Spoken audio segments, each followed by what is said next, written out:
Profanation de la tombe de Didier Arafat, le nouveau rebondissement dans l'affaire.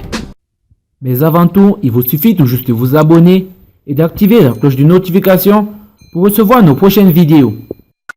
Le procès de la jeune Diana Blé, qui était impliquée dans une affaire de commentaires sur Facebook, initialement prévu en début septembre, est reporté le 20 septembre.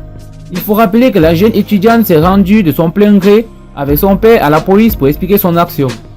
Elle avait mis des commentaires qui démontraient comment les prétendus fans sont rentrés dans le cimetière pour déterrer le corps de Didier Arafat.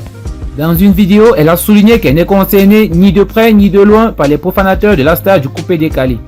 Elle a été arrêtée puis incarcérée depuis plus d'une semaine. Le jour de l'enterrement du roi du coupé décalé, Didier Arafat, plusieurs individus s'étaient rués sur la tombe de celui-ci afin de vérifier si c'était vraiment son corps.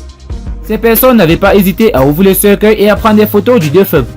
Suite à cette situation qui a suscité beaucoup d'indignation, les autorités s'étaient lancées à la recherche des auteurs de la profanation de Didier Arafat et les auteurs des commentaires déplacés sur les réseaux sociaux.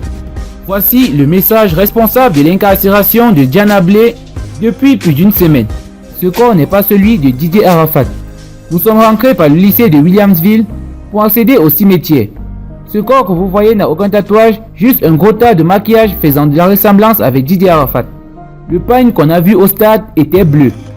Et on retrouve un pagne jaune au stade. Ce qui a attiré l'attention, c'est la présence de deux corbillards, plus un autre cercueil dans un autre corbillard, qui a pris la direction de nostalgie. Nous dit que finalement nous n'avons pas accès au cimetière. Nous sommes pauvres mais pas aussi bêtes. On ne se fout pas de nous, crois foi. Ce corps n'est pas celui d'Arafat.